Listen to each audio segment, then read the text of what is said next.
Hey everybody, I'm Tom Hollenbeck. I'm a clinical psychologist and I'm director of the Integrative Therapy Institute of New Jersey.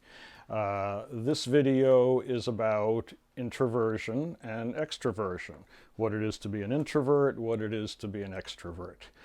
A lot of people have the idea that introverts are people who don't like social contact, who don't have very good social skills, who are awkward and can't get along with other people.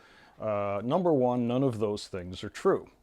What an introvert is simply a person who needs more alone time every day than the average person. Okay, introversion and extroversion are on a spectrum. Okay, here is a severe extrovert, here is a severe introvert. A severe extrovert would be somebody who would be comfortable talking to people and interacting with them pretty much every minute of all their waking hours. Okay, somebody in the middle of the spectrum, here's the spectrum, here's the middle, somebody in the middle would probably need a couple hours of alone time a day, one or two, be able to skip that for a while, but eventually would need to have it. Somebody who's pretty introverted, they might need 3 or 4 hours of alone time a day. Okay, usually you don't get people who need to have all of their time be alone. That's actually very rare. Okay, people on the very introverted end of the spectrum might need at the most 5 or 6 hours a day. Okay, but that would be pretty rare. Okay, so that's really what defines the difference between introverts and extroverts. So the next question is, what happens if you don't get these needs met? So people have needs for social time and for alone time. Extroverts typically have both of these needs, and introverts typically have both of these needs, just in different amounts. Okay? What happens if your social time needs are not met? Well, you feel lonely. Okay? If you don't have enough contact with people and this goes on for a long enough time, then you start to feel a very unpleasant emotion that we call loneliness. And everybody's pretty well aware of that. But what about if your alone time needs are not met? What happens then? Well, what happens if your alone time needs are not met is that you feel overwhelmed. Now, when people feel overwhelmed, what they experience is an intense desire to withdraw, like, let me get out of here. I don't want to speak to another person. I don't want to have another person up in my grill. Okay, I got to get out of here. I happen to be a pretty introverted person myself. I have feigned illness at dinners just to get away from people when my alone time needs were unmet for too long a period of time. I remember when I was a little kid at school and everybody would walk home and they would want to walk home with their friends. A lot of times I would try to be the first kid out of the building and I would walk really, really fast so that I could walk home just by myself and be alone. And then when I got home, I would go up in my room and I would read comic books or maybe even just think about things.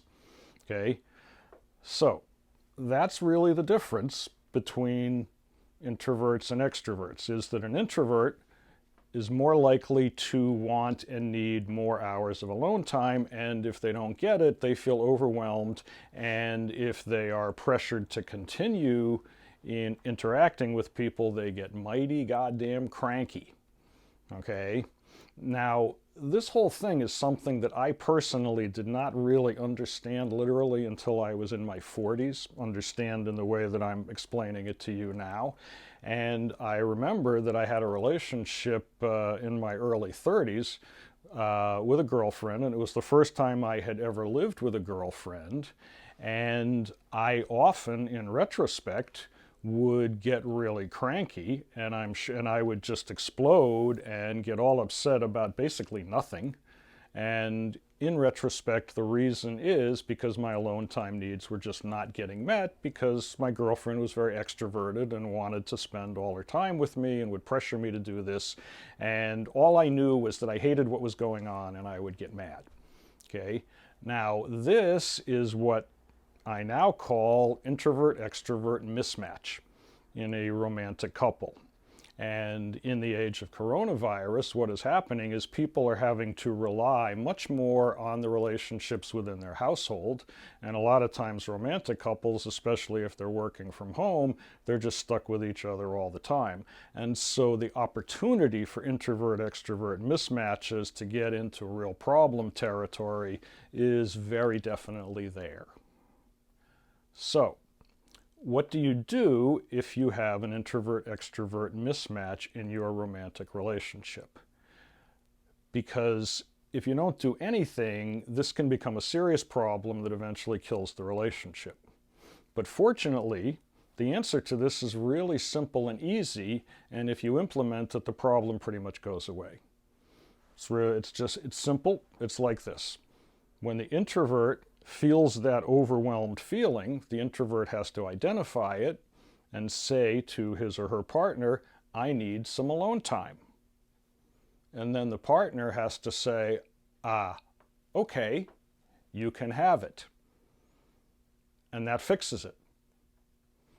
Because the way this works is that if you're an introvert, being alone recharges your battery. Okay? If you're an extrovert, generally it's being with other people that recharges your battery. But with introverts, it's kind of the opposite. So typically, if an introvert says, I need some alone time, and you're an extrovert, you don't want to misinterpret that as rejection. It's not rejection, it's not I don't like you, it's not I don't enjoy your company, it's not I think you're boring, it's not I'm mad at you, it's not any of those things. It is exactly what the person says. I need some alone time. And if the person says, I need some alone time, and you say, okay, and then they go off and they spend the time by themselves, and they have enough time, usually an hour or two will do it, and they come back and they're in a good mood, then you have solved the problem. Okay?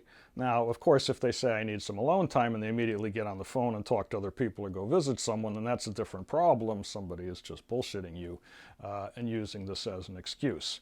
But a lot of times this is a very real thing, and all you have to do is allow an introvert alone time, and the relationship will be just fine. Okay? So I hope this helps.